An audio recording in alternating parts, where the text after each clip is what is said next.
Доброе утро, Якутия, доброе утро, город Якутск. На календаре уже 9 августа, среда, и всю эту неделю вместе с вами утро встречаю я, Павел Танин. Просыпаемся вместе с нами, заряжаемся бодростью, позитивом и узнаем первыми о событиях, которые произошли в мире, в стране и в регионе, а также узнаем много интересного, познавательного. Вот, например, сегодня о чем поговорим. Хочешь открыть свой бизнес в сфере туризма в Якутии, но не знаешь, с чего начать? Тогда у тебя есть уникальный шанс получить грант. Об этом подробнее узнаем в течение эфира. Как получить правовую помощь в киберпространстве, обезопасить себя, почему в скором времени заблокируют множество сим-карт и как спасти себя от изнуряющей жары. А еще также будут сегодня новости из мира животных, импортозамещения и здоровья. Поэтому оставайтесь с нами, и все это вы обязательно узнаете. Не забывайте также про то, что у нас есть телеграм-канал, в котором тоже много полезной информации публикуется.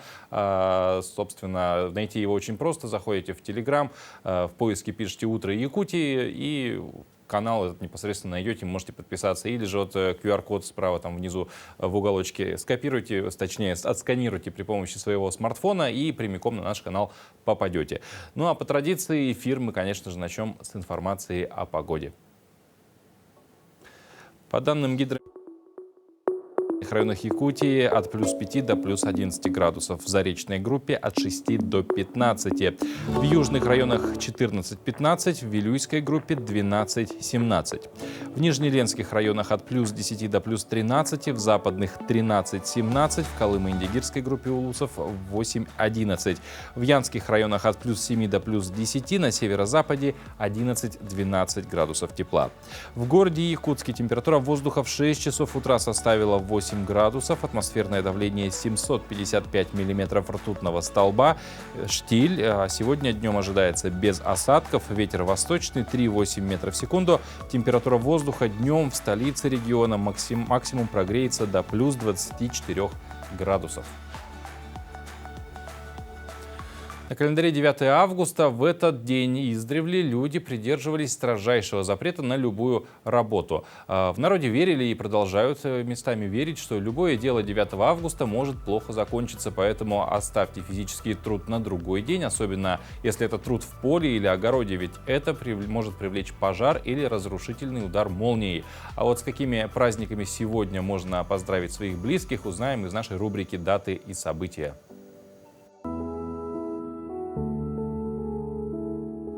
На календаре 9 августа. Сегодня отмечают День защиты леса от пожара, День книголюбов, День рисового пудинга, День объятий в Японии. Международный день коренных народов отмечается также 9 августа. Дата отмечается во всем мире в 70 странах, которые являются местом проживания 370 миллионов человек, и у каждого свой язык и культура. Также 9 августа в мире отмечается День воздушных поцелуев. Это праздник для влюбленных молодых людей и всех счастливых жителей на планете. По народному календарю в этот день почитают память Пантелеймона. В народе его считают целителем, врачевателем и заступником воинов. События в этот день. В этот день началось строительство Пизанской башни. В Ватикане состоялось открытие Сикстинской капеллы. В Московском Кремле венчан на царство Дмитрий Иванович, известный как Лжедмитрий I. В Ленинграде открылся первый в мире музей цирка и эстрады. В этот день состоялось знаменитое исполнение 7-й Ленинградской симфонии Дмитрия Шостаковича в осажденном Ленинграде. В Ленинграде на Пискаревском проспекте открыт памятник «Колокол мира». В этот день родились Евдокия Лопухина, русская царица, первая жена Петра I.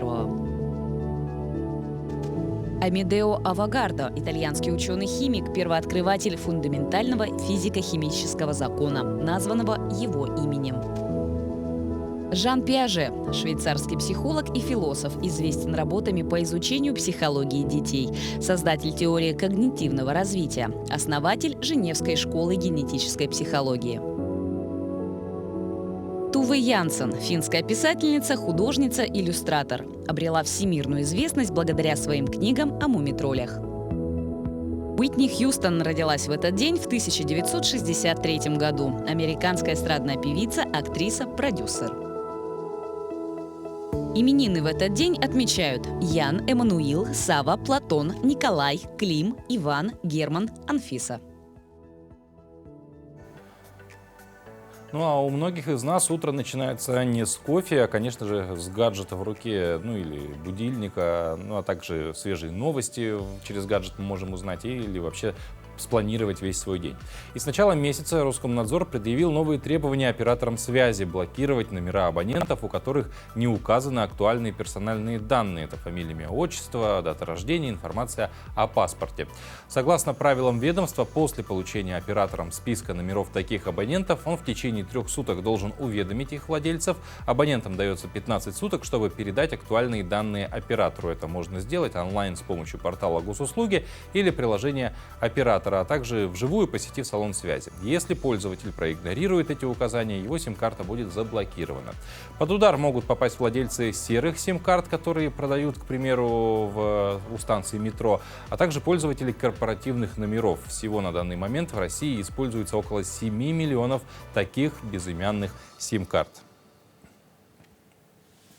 Ну а в современном мире существенно возросло количество преступлений, совершаемых в киберпространстве. Регулярно появляются новые виды вредоносного программного обеспечения, используемого для достижения незаконных целей. И по оценкам экспертов, материальный ущерб мировой экономике от преступлений, совершаемых с помощью информационно-коммуникационных технологий, исчисляется огромными цифрами. Такие масштабы требуют эффективных средств правового регулирования отношений, складывающихся в киберпространстве. И вот новая услуга появилась в МФЦ – правовая помощь в киберпространстве. Подробнее о ней поговорим с нашим гостем, юрисконсультом первой категории Центра «Мои документы» Пермяковой Анной Алексеевной. Анна, здравствуйте. Здравствуйте. Ну вот подробнее расскажите о новой услуге, да, и кто может обратиться за ней. Одним из наиболее распространенных видов хищения денежных средств является именно мошенничество в киберпространстве. По данным МВД, более 10 миллиардов рублей было похищено за 2022 год. То есть это очень большие цифры. И, соответственно, встает острая социальная проблема восстановления гражданских прав таких граждан, которые пострадали от хищения денежных средств. Соответственно, к нам могут обратиться все граждане, которые пострадали от кибермошенничества и прописаны на территории Республики Саха-Якутия, либо по месту жительства, либо по месту регистрации. Ну вот если рассматривать частные случаи, то есть понятно, что вот интернет-мошенничество, оно очень сильно развивается, в частности, вот мошенники с ним могут добраться до средств на счетах россиян, якутян в том числе. Но в целом, по каким жизненным ситуациям еще можно обратиться к этой услуге? Например, если взломали госуслуги, потому что если взламывают госуслуги, то автоматически уже у мошенников появляется доступ ко всем вашим личным кабинетам. Снился трудовые книжки, паспортные данные, даже данные о членах семьи. Поэтому, если вдруг взломали госуслуги, то незамедлительно нужно обратиться в МВД для того, чтобы зафиксировать данный факт, и далее обратиться в Центр «Мои документы» для того, чтобы мы восстановили пароль от госуслуг, для того, чтобы поставили двухфакторную так называемую аутентификацию, да, то бишь это когда человек уже только сам может зайти на свой профиль госуслуг. И, соответственно, даем алгоритм действий пошаговый для того, чтобы человек максимально смог себя обезопасить в данной ситуации.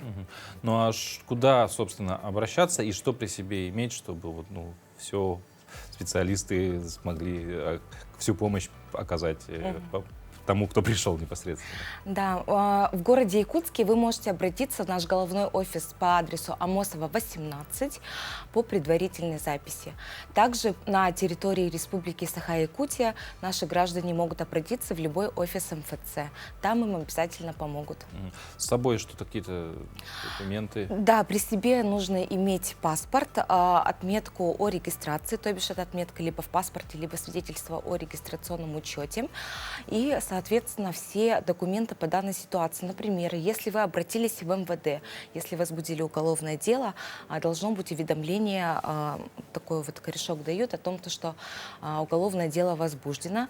Ну и, соответственно, выписку из бюро кредитных историй, да, обычно приносят наши пострадавшие, и также какие-то документы, которые относятся к ситуации. Возможно, это какая-то переписка была, да, возможно, какие-то договоры с кредитными организациями. То есть все, что относится к данной ситуации, вы можете принести, и мы все изучим.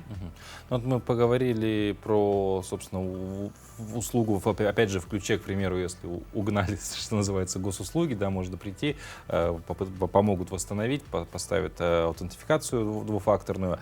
А помимо этого, может быть, какие-то еще консультационные именно, то есть не что-то произошло, но вот по каким-то вопросам, связанных с киберпространством, можно проконсультироваться в центре? Ну, по идее, да, но, к сожалению, за профилактической консультацией к нам никто не обращается, да, потому что люди обращаются уже по факту какого-то причиненного материального ущерба, да, поэтому вот если взять профилактику, то мы скорее выступаем с какими-то семинарами, да, вот недавно мы для «Единой России» проводили семинар по профилактике по мошенничеству в киберпространстве. Ну, то есть, да, такие профилактические беседы мы тоже проводим. Ну и консультации, соответственно, тоже. В случае, если человека что-то интересует, то он может обратиться к нам в центр «Мои документы», либо по телефону горячей линии 50 60 15 с 9 до 17 часов. Правильно ли понимаю, что по телефону, в принципе, ну, опять же, на любой вопрос в консультационном плане можно получить ответ? Да, конечно. Как правило, по телефону мы отвечаем на все интересующие вопросы заявителей и далее направляем, как лучше действовать в той или иной ситуации жизненной.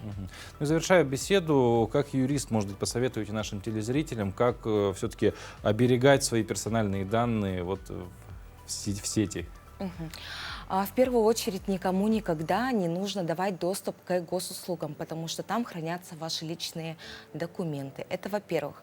Во-вторых, никогда сотрудники банка не звонят по телефону, и никому не нужно сообщать код из СМС. Также в последнее время распространены случаи, когда люди скачивают некие шпионские приложения, когда мошенники уже имеют доступ к вашему гаджету. То бишь не рекомендуется устанавливать какие-либо непроверенные приложения. В принципе, достаточно простые такие пункты, которые могут обезопасить человека в киберпространстве. Анна, спасибо большое, что пришли с полезной такой информацией в нашу студию, поделились этой полезной информацией. Ну а вам, дорогие телезрители, желаем, конечно же, вот эти все пункты запомнить, потому что они помогут вам сохранить ваши данные в интернет-пространстве. Ну а прямо сейчас переходим к короткой паузе, после которой вернемся и продолжим наш эфир.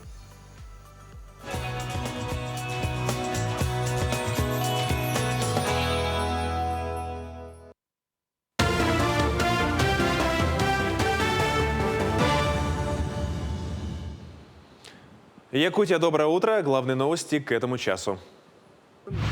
С 1 сентября старшеклассники будут изучать историю СВО. В новом учебнике по истории России для старших классов выделено 29 страниц на раздел спецоперации. Он включает в себя причины и ход СВО, воссоединение Крыма с Россией и вхождение новых регионов в состав страны. Новые учебники будут использоваться в образовательном процессе уже с 1 сентября. Курс истории России теперь синхронизирован с курсом всеобщей истории. В учебнике говорится о том, что СВО сплотило российское общество, поддержка которого выразилась в различных формах помощи военнослужащим и жителям новых регионов. Более 900 педагогических вакансий предоставлено работодателям на сегодняшний день. В школах не хватает учителей русского языка, математики, иностранных языков, истории, физики и биологии. Для того, чтобы обеспечить педкадрами в Якутске, в здании финансово-экономического с 25 июля работает штаб трудоустройства в образовательных организациях. Штаб содействует трудоустройству выпускников и граждан, находящихся в поиске работы, организует работу по привлечению и закреплению специалистов в образовательных учреждениях. На сегодняшний день в штаб трудоустройства педагогов обратились более 50 человек. Штаб по трудоустройству выпускников работает с 26 июля по 20 августа. В штабе собраны вакансии со всех улусов, и выпускники приходят, узнают, где есть какие вакансии, и по своему усмотрению они трудоустраиваются. Вот, например, вот в моей школе, где я работаю, да, это Усть-Алданский улус, школа имени Ивана Ивановича Гоголя-Ватыргывой. Сейчас открыта вакансия учителя математики, целых 2 ставки, и предоставляется общежитие, благоустроенное общежитие. Школа полностью оснащена современной техникой. Федеральный реестр объектов нематериального этнокультурного достояния, сказок, былин, танцев, обрядов, ремесел, традиций и обычаев появится в России. Постановление о порядке его формирования и ведения подписал председатель правительства Михаил Мишустин. В реестре будет содержаться информация о происхождении того или иного объекта, местности его бытования, носителях и хранителях самобытной традиционной культуры. Российский прокат драмы Ларри Яковлева «Почти как все» с известным блогером-хомусистом-виртуозом Владимиром Дармидонтовым в главной роли покажут в 135 кинотеатрах России. Об этом рассказал глава российской дистрибьюторской компании «Кинологистика», генеральный продюсер фильма Анатолий Сергеев. Также Анатолий был продюсером драмы по рассказу Бунина «Велга» и участвовал в таких проектах, как фильм «Ви 3D», второй части фантастической комедии о путешествиях во времени «Бегун Былыр».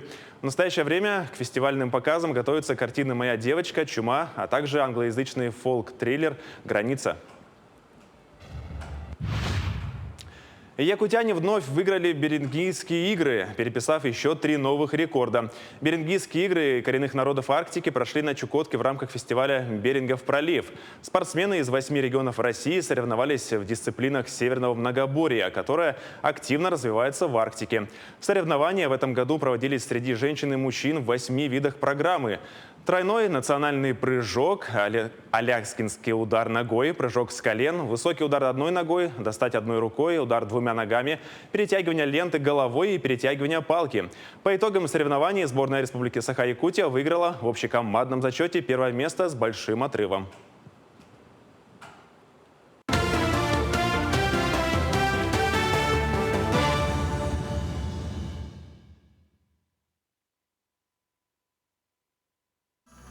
Это «Утро Якутии». Мы возвращаемся после короткой паузы. В рамках нашей программы мы стараемся чаще рассказывать вам удивительные истории людей, которые могли бы быть примером для подражания, объектом восхищения, а для кого-то и мотиватором к лучшему. Наша коллега Дарья Анкехова побывала в гостях у рукодельницы Веры Поповой, для которой хобби стало спасением и радостью жизни. Наши предки, выбирая себе невесту, обязательно обращали внимание на то, умеет ли она вышивать, прясть или плести кружева. Рукодельниц тогда очень ценили. А знаете почему? Когда мы занимаемся рукоделием, мы воздействуем на определенные точки, нервные окончания на наших руках. И это благотворно сказывается на нашем здоровье. Вот что происходит, когда мы занимаемся определенным видом рукоделия.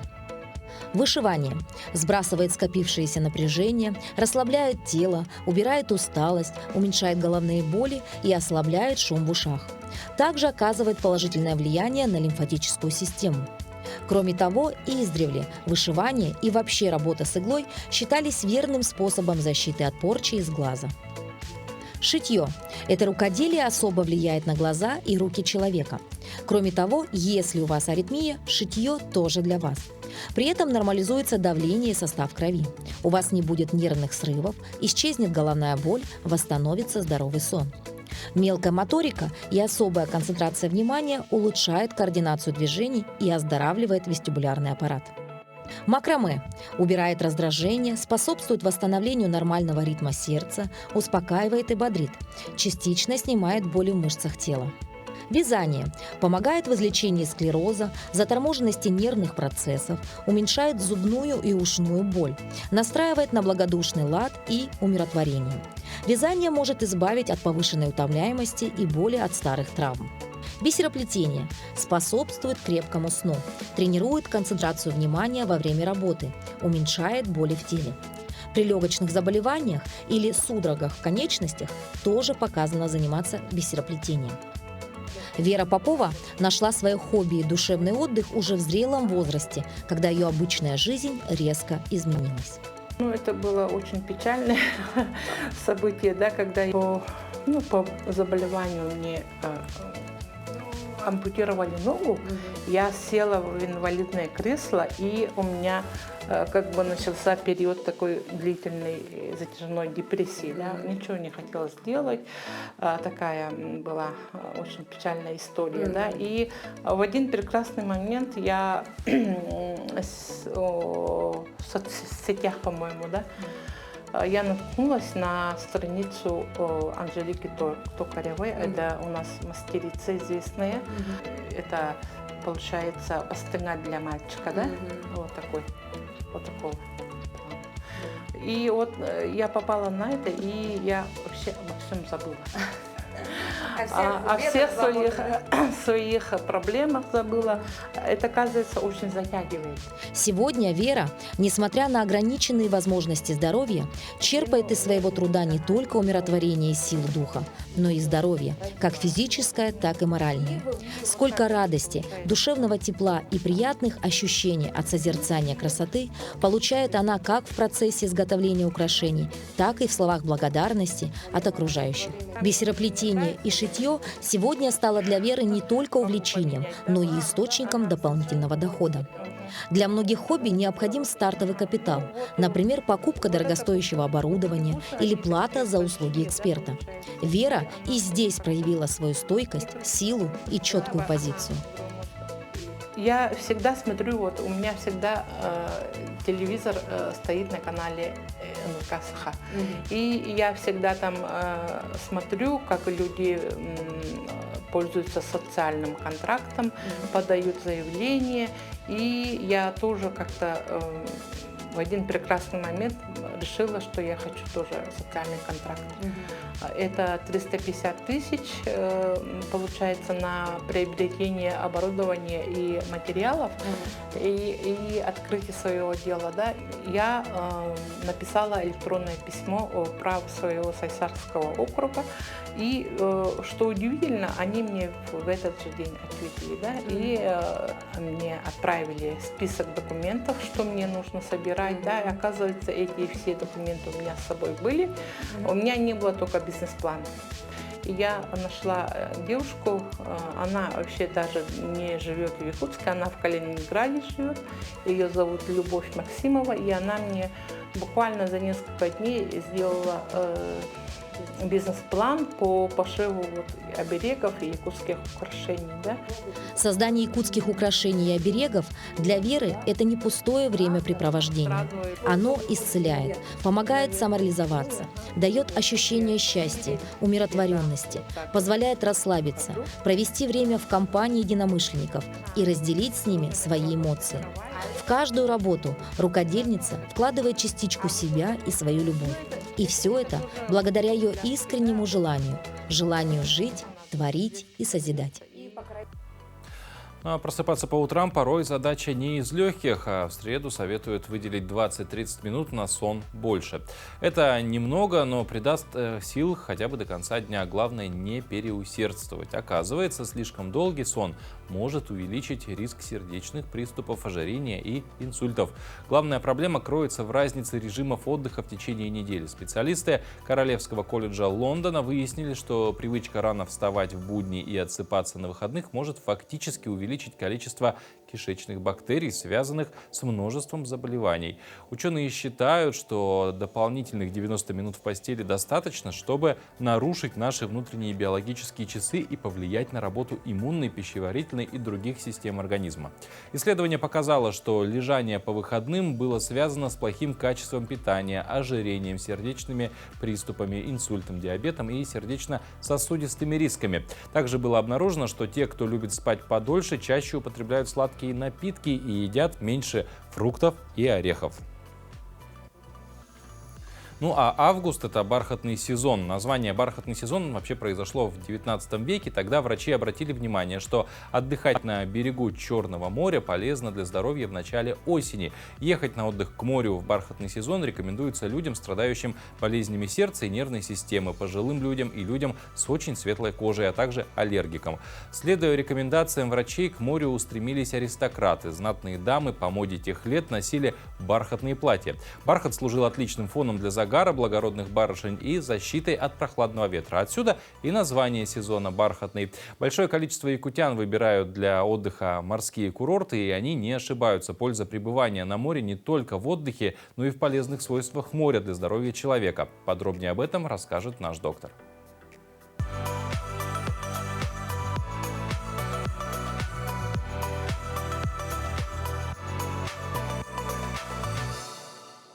Доброе утро! Море – лекарство от всех болезней, утверждал Гиппократ. Посещение морских курортов дает возможность укрепить иммунитет, успокоить нервную систему. Особая польза купания в морской воде для беременных женщин, детей и после тяжелых заболеваний. Морские водоросли выделяют газообразный йод. Выдыхая его, мы обеспечиваем организму суточную потребность в этом микроэлементе. Море идеально для людей, страдающих дерматологическими заболеваниями.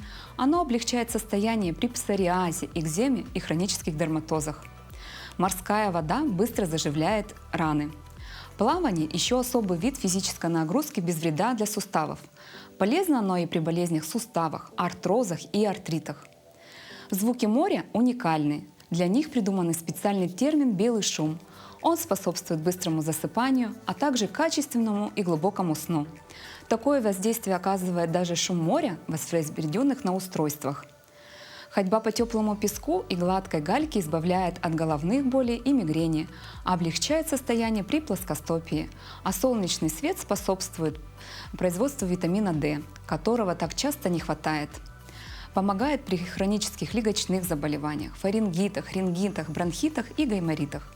Итак, если вы планируете отдых на море, а сами живете достаточно далеко от него, переезд в новую климатическую зону – это стресс для организма, и ему нужно время для адаптации.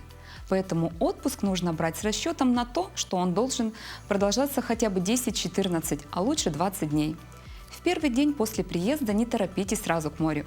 Дайте себе время на отдых с дороги. Следите за временем пребывания на солнце. Пользуйтесь солнцезащитными кремами для кожи, лица и тела, чтобы избежать солнечных ожогов. Будьте здоровы!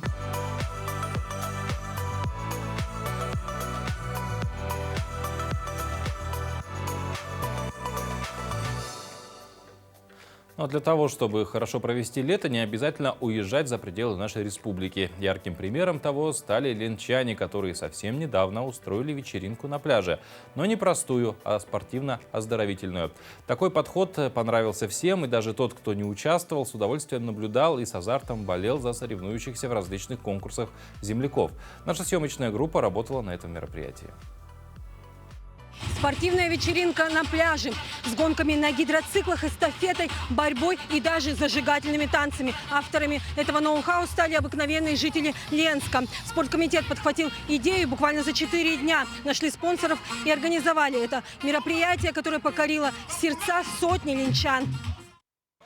Праздник солнца, лета и здорового образа жизни. Таким запомнился этот день всем ленчанам, собравшимся на пляже. В первую очередь мероприятие нацелено на воспитание здоровой и спортивной молодежи. Прежде всего благодарю Комитет физической культуры и спорта города Ленского района, Федерацию спортивной борьбы Ленского района, которая основалась буквально 10 дней назад. Этот день является презентацией нашей федерации, которой мы в будущем хотим воспитать спортивную молодежь, спортивных детей.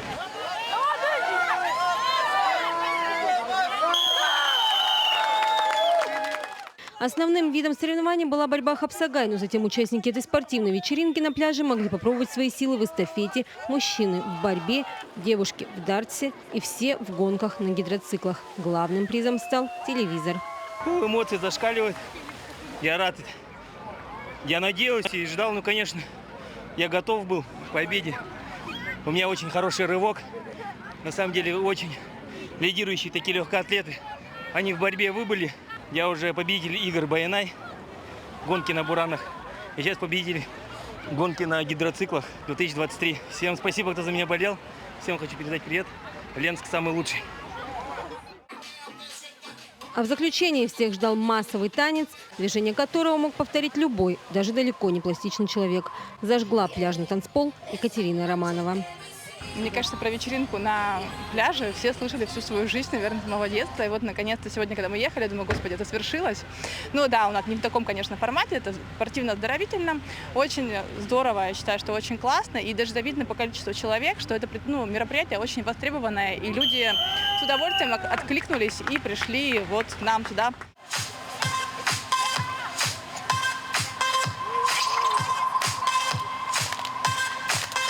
Анна Кожевникова, Виталий Андреев, Ленск.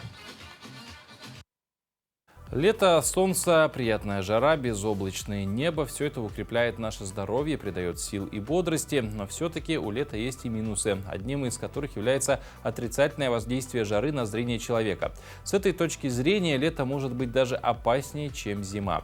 В жаркую и солнечную погоду существует два врага для человеческого зрения – ультрафиолет и высокие температуры воздуха. Гимнастика для глаз – это эффективная профилактика переутомления и заболеваний органа зрения. Порхай как бабочка, жмурься как кот. Самое простое и быстрое упражнение для снятия усталости – это быстро и часто поморгать, будто бабочка взмахивает крыльями. Или сладко пожмуриться несколько раз, подражая коту. Такие действия улучшают кровообращение и увлажняют глаза. Представьте море. Чтобы расслабить мышцы глаз, сильно зажмурьтесь на 5-10 секунд.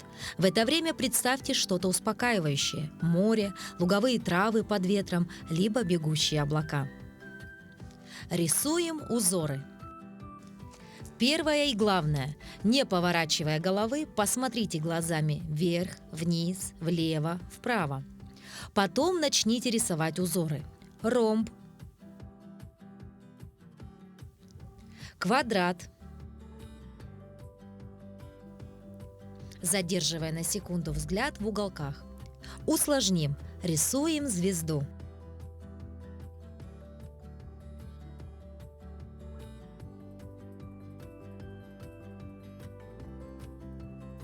Затем изобразите восьмерку. Сначала вертикальную,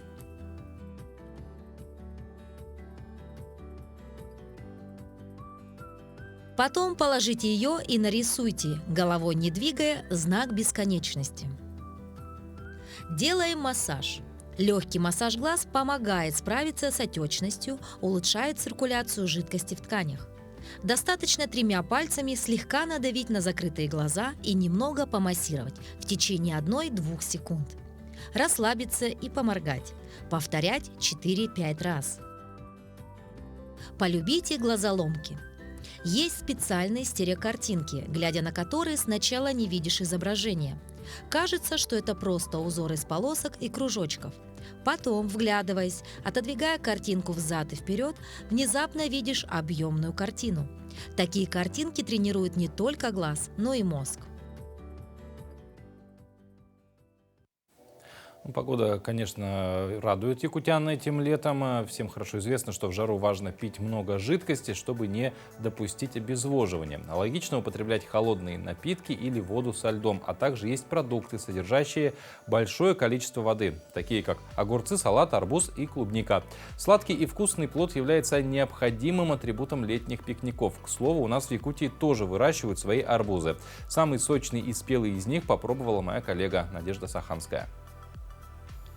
Отлично утоляя жажду и будучи совсем не калорийным, арбуз, конечно же, заслужил массу внимания. Фермерское хозяйство в Жатае занимается выращиванием многих агрокультур на протяжении 10 лет. Каждый год голландские сорта новые завозим и до сих пор экспериментируем. У них постоянно селекция меняется, поэтому каждый год новые, все раньше и раньше есть сорта, которые получаются. Красный, спелый, сочный – все эти слова можно отнести к главному фрукту лета – арбузу. Хотя на самом деле это ягода. Эксперты говорят, для того, чтобы выбрать правильный плод, который будет внутри спелым и сахарным, необходимо смотреть на то, чтобы здесь обязательно была желтая область. Это говорит о том, что плод действительно лежал на земле, питался с корня и получил все необходимые макро- и микроэлементы. А все разговоры о том, что по фрукту надо стучать или смотреть, сколько на нем полос, это все не более чем обывательские байки. Тем не менее, мы нашли нашего кандидата и собираемся его попробовать. Здесь, в хозяйстве на открытом грунте площадью в 30 гектаров выращивают овощи и ягоды. Для хорошего урожая используются различные технологии и агрономические приемы. Например, инновационная система капельного полива увеличила урожайность земли на 30%. То мы раньше поливали там, канавки делали там, по грядкам воду пускали. А здесь сейчас полив настроили, каплю положили. Все, мы ходим, просто краники открываем, закрываем. За кадром мы, конечно, провели необходимые манипуляции на арбузе для того, чтобы определить, насколько он свеж, спел и сладок. И теперь наступает самый волнующий момент. Действительно спелый. Прямо с куста ежедневно с полей пригородного хозяйства собирают более тонны свежих овощей и реализуют ее на рынках. Индивидуальные предприниматели предпочитают работать с местной продукцией. Продавцы заверяют, что выращенное в Якутии абсолютно без химикатов и на уровень выше по вкусовым качествам. Арбузы срывают, наверное, немножко недозрелыми, потому что не довезешь его сюда, перезреет. Естественно, и вкусовые качества хуже. А наша продукция спеет на корню, и она намного вкуснее и свежее. Еще 10 лет назад о свежих арбузах прямо с грядки жители Якутска могли только мечтать. Однако теперь, несмотря на суровый климат, мечты становятся реальностью. Надежда Саханская, Илья Сыромятников, Жатай. Ну а между тем жители Якутии, конечно, замечают, что стремительными темпами развивается приоритетное направление в развитии несырьевой экономики Якутии. Это речь идет о туризме. Появляются новые туристические направления, базы отдыха и различные мероприятия. Огромную поддержку предпринимателям, которые осуществляют свою деятельность в этой сфере, оказывает правительство. Сейчас в Якутии проводится отбор на получение грантов в форме субсидий для предпринимателей в рамках регионального проекта развития туристической инфраструктуры республики, национального проекта «Туризм и индустрия гостеприимства». По результатам конкурса «Туризм и индустрия гостеприимства» федеральную поддержку получат предприниматели на общую сумму более 67 миллионов рублей. Подробнее об этом поговорим с первым заместителем министра предпринимательства, торговли и туризма республики Максимом Карбышевым. Максим Геннадьевич, доброе утро. Доброе утро. Ну вот расскажите, насколько на сегодняшний день все-таки, вот я вроде как сказал, да, что видят люди, что развивается, насколько сегодня туризм в Якутии развит? Ну, самый основной показатель вот развития туризма – это объем туристического потока в регион. И по итогам 2022 года мы впервые за всю историю статистики достигли рекордного значения. Объем туристического потока у нас превысил 237,5 тысяч туристов. Если для сравнения посмотреть, до пандемийный год объем туристического потока был порядка 190 тысяч. Вот. Ну и на этом фоне мы видим небольшой перекос в структуре туристического потока, безусловно. Да. В основном теперь у нас ориентир делается на внутренний туризм. Внутренний рассматривается как когда и жители Якутии путешествуют, ну и граждане Российской Федерации. Ну и, безусловно, доля въездного туризма, она тоже есть. На территории республики свои услуги оказывают 27 туристических операторов, действует более 170 различных туристических маршрутов. Если посмотреть, опять же, по структуре, да, основные туры, конечно, это у нас и рыболовные туры, активно развиваются туры сплавные, событийный туризм, туры выходного дня имеют место быть. Более 200 гостиниц на территории республики действуют, почти сотня туристических баз и номерной фонд всех гостиниц и средств размещения порядка 3000 номеров. Ну, действительно, если, допустим, сравнить 15-летнюю какой-то вот рубеж, то очень большой прирост получился. А вот мне интересно про вот 200 сколько тысяч, еще раз напомните? 237,5 тысяч. Это, в принципе, количество людей за год, воспользовавшихся какими-то туристическими продуктами. Да. То есть, грубо говоря, даже вот человек поехал просто на базу отдыха, вот там, с 10 километров от города, он уже вот в этом Совершенно в этом числе. верно. Совершенно верно. Вот. Хорошо, а вернемся вот к проекту национальному туризм и индустрия гостеприимства. Грант проводится вот как раз в рамках этого нацпроекта. Можете подробнее о нем рассказать? Значит, по линии федерального проекта «Туризм и индустрия гостеприимства» в этом году республика привлекла порядка 67 миллионов рублей. Сейчас у нас объявлен конкурс. До 12 августа осуществляется прием документов. Предприниматели могут получить безвозвратные средства, это грантовая поддержка, на реализацию различных проектов. В том числе это проекты, связанные с приобретением туристического оборудования, что очень актуально для того, чтобы повышать качество, безопасность нахождения наших туристов. Это обустройство плавательных бассейнов, разработка туристических маршрутов и, не менее важное, это реализация проектов, связанных с доступной средой в сфере туризма. Размеры грантов составляют от 3 до 5,5 миллионов рублей, в зависимости от направления. Сейчас вот мы ведем прием документов. Достаточно серьезные суммы. Не знаю, в рамках, я, конечно, не предприниматель в сфере туризма, но мне кажется, денег на какой-то проект интересный хватить вполне себе может. Да, конечно. Вот. Но вы сказали, до 12 числа принимаются заявки, осталось вот совсем буквально пара-тройка дней. А куда приходить с этой заявкой, куда ее подавать? Основной институт развития предпринимательства — это у нас Центр «Мой бизнес». Представители Центра «Мой бизнес» действуют на территории всей республики, в каждом муниципальном образовании. Все документы, как единое входное окно, подаются туда. В городе Якутске офис Центра «Мой бизнес» — это улица Кирова, 18, либо представитель в каждом муниципальном образовании. Если возникают вопросы у предпринимателей по подготовке документов, есть телефон горячей линии 8 800 100 ровно 58 80, либо можно посмотреть всю информацию на портале малого и среднего предпринимательства moybiznes14.rf. Ну и вот такой вопрос интересный, да, мы вроде бы уже сказали, что все-таки сейчас мы сделали упор на внутренний туризм, тем не менее, какие сейчас задачи в сфере туризма в республике ставятся, на ближайшие годы? Безусловно, мы ставим основную задачу — это увеличение туристического потока.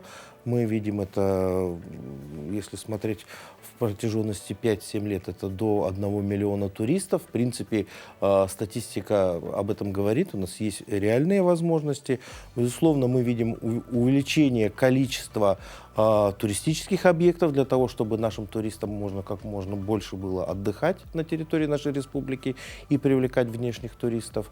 Это повышение качества, развитие индустрии гостеприимства, потому что туризм — это все-таки про эмоции, которые турист получает. Если он получает хорошие эмоции, значит, он приедет и еще раз и порекомендует, безусловно, другим. Известно нам, что в этом году 5 проектов из Якутии получат гранты на строительство быстро возводимых таких гостевых домов, гостиниц, глэмпингов, домиков. Расскажите про эти проекты. Да, это еще одно направление национального проекта «Туризм и индустрия гостеприимства». Все-таки, особенно в наших условиях, очень сложно содержать туристические базы круглогодично. Да? Основной туристический поток, конечно, все равно у нас в летний, в теплый период. И поэтому в рамках нацпроекта есть такое мероприятие на строительство быстровозводимых домиков, либо глэмпингов. В чем еще преимущество таких домов? То, что их можно строить на территории каких-то рекреационного характера. Да? И 5 наших предпринимателей получили такую поддержку в этом году в объеме порядка 25 миллионов рублей. Если посмотреть географию, это 2 проекта из Хангаласского улуса, 2 проекта из Намского улуса и 1 проект из Мирнинского района. Подытоживая тему с этими быстровозводимыми отелями, уже есть какие-то готовые базы, которые уже работают, получившие эту поддержку? Или пока только... Нет, это пока только сейчас в процессе, сейчас завершается подписание соглашений, и предприниматели в ближайшие дни уже деньги получат.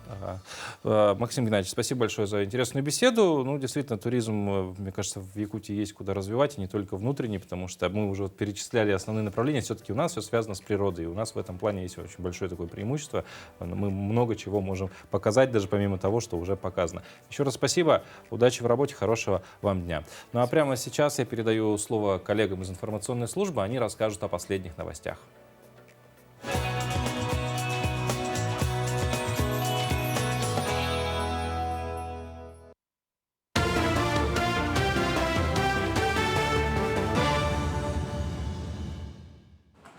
Якутия, доброе утро. Новости к этому часу. Доставка топлива, продуктов, медикаментов и товаров первой необходимости в труднодоступные населенные пункты в Арктике и на Дальнем Востоке в рамках северного завоза станет более эффективной. Новый закон распределяет полномочия между разными уровнями власти и устанавливает новую систему управления завозом. Система будет анализировать всю информацию о северном завозе, будет следить за движением грузов и заранее предупреждать о возможных сбоях в поставках, чтобы все товары были доставлены в срок, рассказал глава Минвостокразвития России Алексей Чекунков. Новую систему оплаты труда медиков планируют ввести в России с 2025 года. Соответствующие подходы сейчас отрабатываются в пилотном режиме. Об этом сообщил министр здравоохранения России Михаил Мурашко. С 2025 года планируется переход на единую систему оплаты труда. Сегодня отработка, в том числе подходов к формированию новой системы оплаты труда, идет в пилотных режимах, а в том числе изучаем ответ субъектов. Горный Улус посетила делегация Челябинской области в составе 18 представителей социально ориентированных некоммерческих организаций. В рамках визита они посетили 2 наслега, а также встретились с коллегами из НКО с целью обмена опытом и налаживания партнерских связей.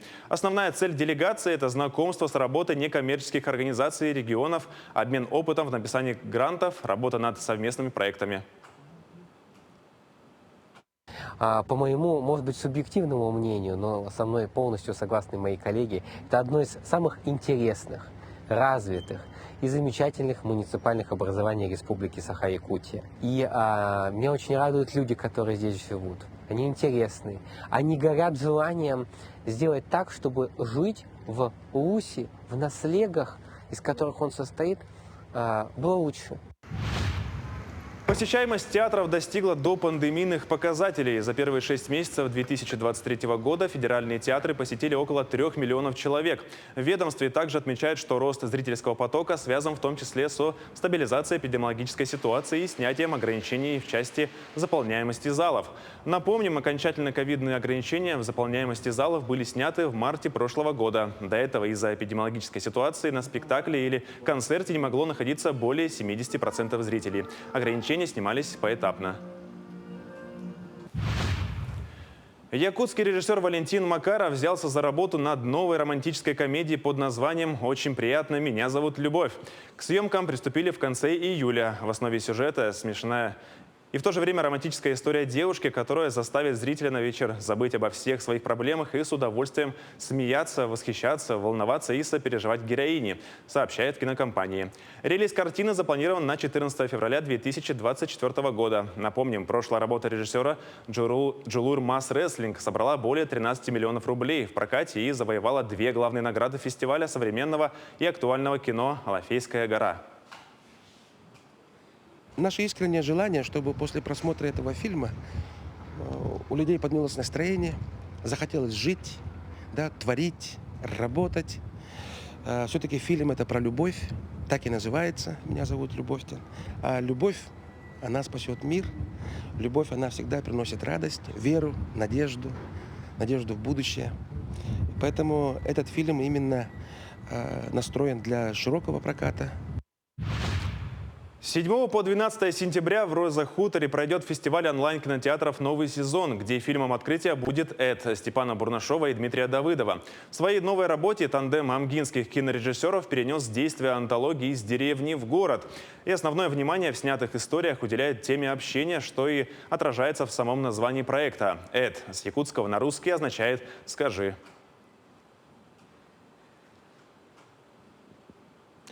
На этом все. Оставайтесь с нами и хорошего дня.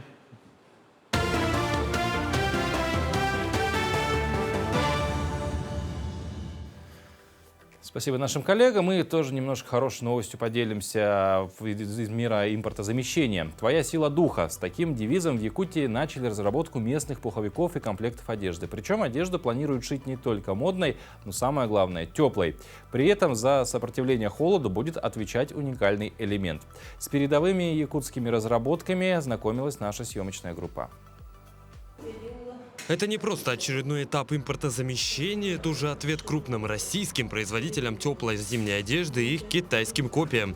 Первые, безусловно, проигрывают в цене, а вторые – в качестве. Резидент технопарка «Якутия» под торговой маркой «Хатугутанас» начал разработку настоящих якутских пуховиков. Ранее компания уже занималась созданием разных элементов одежды, в том числе штанов, жилетов и стелек для обуви. Теперь черед такой одежды, которая выдержит испытания нашим суровым северным климатом. Это, я думаю, цена это, извините, спекулятивная. Никак не может стоить такая куртка 40 даже тысяч, да? Мы делаем по себестоимости плюс, то, что положено себе проценты, да? Эта куртка у нас стоила 14 тысяч в розницу. К нам обратились альпинисты из Челябинска. Сказали свои требования, какие условия эксплуатации. Под это мы подобрали из того, что у нас есть. В общем-то, эта модель оказалась, наверное, довольно удачной. Никто не жаловался.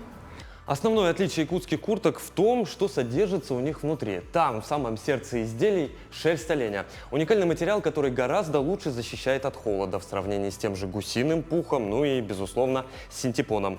А в сочетании с современными тканями, которые идеально выводят влагу, получаются вот такие вот образцы, в которых комфортно как самой ранней осенью, так и самой суровой зимой. И это не пустые слова. Опытные образцы прошли успешное тестирование как в горной местности, так и в условиях городов и мегаполисов. В одежде тепло и в сырых ветреных московских зимах, и в суровых 50-градусных морозах Якутии. Все это благодаря сочетанию шерсти оленя, прослойки уникальной мембранной ткани и флисовым вставкам. Кстати, подобное изобретение официально запатентовано в России. В первую очередь разработки планируют запускать на внутренний рынок республики, но уже потом масштабировать на всю страну. Весь мир зимнюю одежду шьет по образу альпинистов-лыжников.